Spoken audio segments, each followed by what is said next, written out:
Salve, salve pessoal, tudo certo com vocês, gente? Tudo tranquilo, todo mundo de boas? Bora partir pro nosso segundo vídeo então. Agora a gente vai dar uma olhadinha rápida sobre aquele conteúdo de notação científica que eu falei com vocês em sala, que tem tudo a ver com o conteúdo de física, tem tudo a ver com aquele aspecto da gente formalizar a forma que a gente apresenta os números, pensando numa boa comunicação. Então, bons estudos, boas questões quando vocês forem fazer, e qualquer dúvida, sabe que eu estou à disposição, né? Então, forte abraço e até a próxima. Encerrando essa parte da matéria, a gente vai olhar um pouquinho para a ideia de notação científica. E o que é isso? Basicamente, é uma forma que a gente determinou, a humanidade, a matemática, determinou para representar valores muito grandes ou muito pequenos de uma forma padronizada para facilitar usos da comunidade científica. Por exemplo, eu trabalho com biologia e eu vou estudar o tamanho de uma molécula. O tamanho de, sei lá, de uma célula ou de uma bactéria, o que for. São coisas muito pequenas. E se a gente fosse escrever em número decimal, ia ficar 0,0000000 centímetros. Paraná. Ou se eu trabalhasse, sei lá, com astronomia e eu queria ver uma distância enorme entre um planeta e outro, ia ficar 1, 2, 3... 5, 9, 8, 7, parará, quilômetros. Grande pra caramba.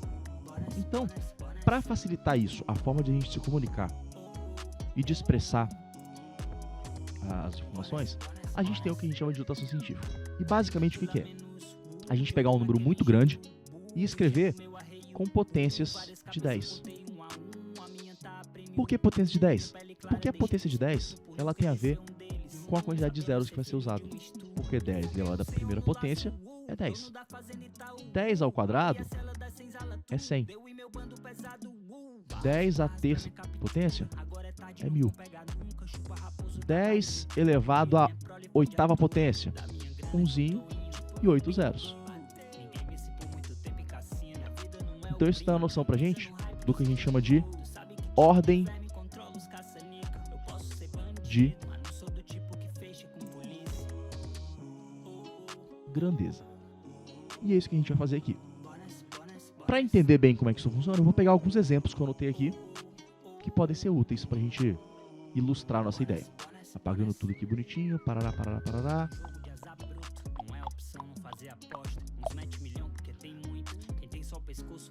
Primeiro exemplo. A famosa velocidade da luz. É uma expressão que vocês já ouviram falar bem. Com certeza alguém já ouviu falar disso em algum lugar, mas às vezes a gente não dá muita atenção para o que significa. É claro que, se a gente apaga, por exemplo, essa luz que eu estou usando aqui para ajudar, automaticamente... Opa! Ih, minha luz queimou. Voltou. Obviamente, a gente não percebe quanto tempo demora entre eu apertar o interruptor e a internet e a luz aparecer. Mas quando a gente fala de velocidade da luz, a gente fala da velocidade da luz num contexto mais amplo, na atmosfera. Por exemplo, se você olha a luz do sol pela janela da sua casa, a luz que você está vendo, ela não é a luz que está saindo do sol agora. Ela demora, sei lá, 8, 10 minutos para chegar de lá até aqui.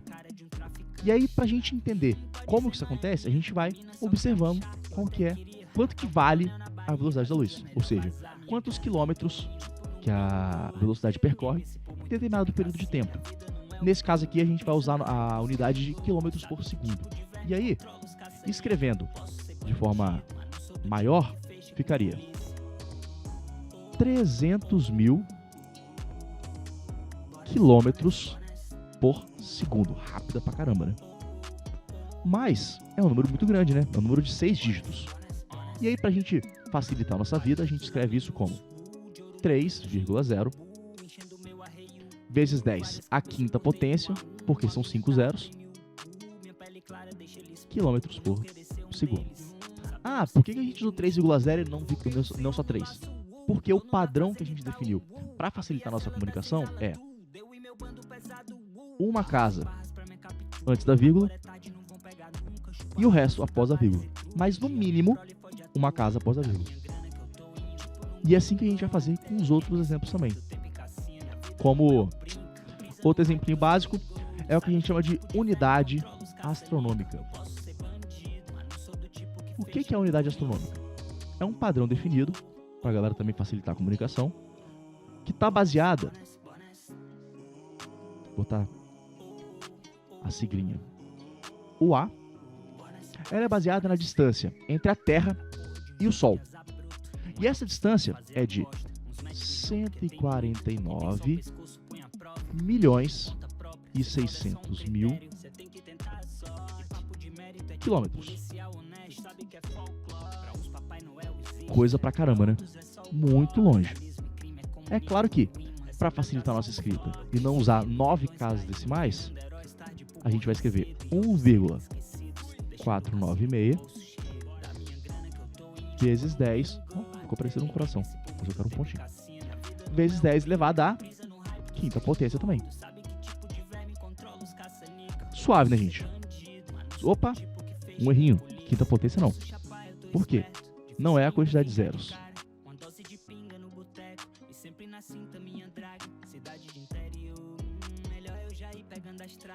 1,496 vezes 10 elevado a quanto?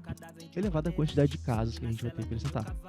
Então, se a vírgula veio para cá, eu vou ter uma casa, 2, 3, 4, 5, 6, 7, 8.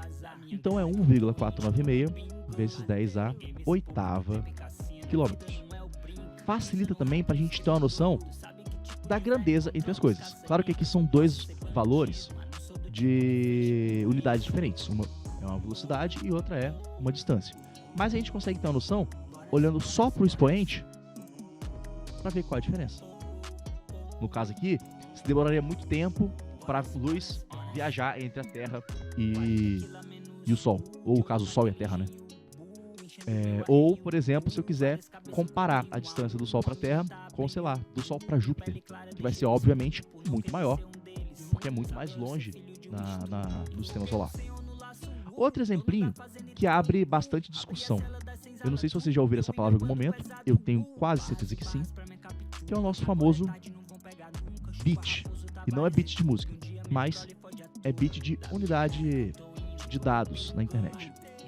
Se vocês não ouviram essa palavra, provavelmente vocês ouviram essa aqui. O byte. Gigabyte, terabyte, megabyte por segundo e assim por diante. O que são bits, o que são bytes? Basicamente, um computador, e pode ser um computador mesmo, ou um celular, hoje em dia até calculadora, iPod, qualquer tipo de aparelho digital, funciona a partir de impulsos elétricos. E o bit é um desses impulsos elétricos. E esse impulso é o famoso código binário, porque ele só vai funcionar como 1 ou 0, como ligado ou desligado.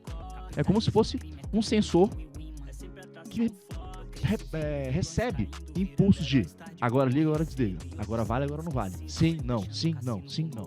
É assim que funcionam os nossos impulsos, no caso aqui, impulsos elétricos. E aí, esses impulsos elétricos que os computadores leem, vou escrever bonitinho para ficar formal, vou escrever os PCs, só para facilitar. Que os PCs leem, eles têm valor de 1 ou 0. A gente tem duas opções a serem usadas. Só que, para a gente organizar isso melhor e poder caber mais informações, a gente tem a noção de byte. E um byte, basicamente, são 8 bits. Ou seja, 2 à terceira potência. Só que, obviamente, se a gente for trabalhar com potência de 2, a gente tem 2, 4, 8, 16, 32, 64, 128, 256, 512, 1024, 2048, 9096, 4096 e parará. A gente não quer trabalhar com valores tão quebradinhos. Então, o que o pessoal começa a organizar a partir dos bytes? A noção de kbyte, megabyte, gigabyte, terabyte e assim por diante. Basicamente a gente tem que 1 kbyte, que às vezes aparece quando você mede a velocidade da sua internet, por exemplo, é igual a 1000 bytes. Já um megabyte vai ser 1000 kbytes, que é igual a 1 milhão de bytes. Vocês estão vendo que está ficando muito grande, né?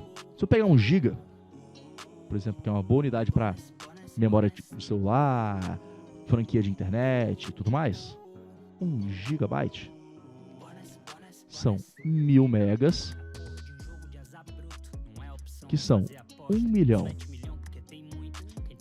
de kbytes, que é 1 bilhão de bytes. Mas, para a gente não representar isso de forma tão quebrada, a gente representa usando notação científica. No caso aqui, como são 9 zeros, a gente tem 10 elevado à nona. Isso aqui é um 9, tá? Parece estimar, mas é um 9. Bytes. Aqui, 1 mega é 10 elevado à sexta bytes.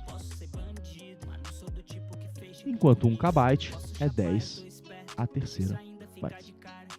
E esses prefixos, o K, o mega, e o giga, e o tera, e assim por diante, todos eles também são usados em outros contextos. Por exemplo, 1 quilo.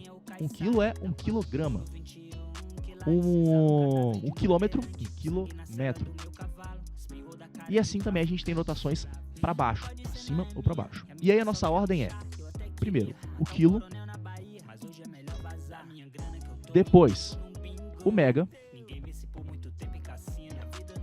depois o giga, depois o tera, como um HD de 1 terabyte no computador, por exemplo, depois o peta e assim por diante. E também vale isso diminuindo, porque um ml, vocês estão numa garrafinha de, sei lá, uma latinha de refrigerante de 350 ml, são 350 mililitros, por exemplo. Ou um remédio de 5 miligramas. É uma fração, um pedaço de 1 grama. E aí a gente tem, por outro lado, a noção de de decímetro, por exemplo. Depois, a ideia de centi, como um centímetro. Depois o mili, de mililitro, de miligrama, de milímetro. Depois, o micro, e é nessa casa que a gente fala, por exemplo, de objetos microscópicos. Não é algo que é muito pequeno, só por... Micro não significa muito pequeno, significa em tal grau pequeno. E abaixo do micro, a gente tem o... o nano. Como, por exemplo, a nanotecnologia. E a lógica é a mesma. Do quilo pro mega, do mega pro giga, do giga pro tera e do tera pro peta, a gente tem um aumento de 10 à terceira potência.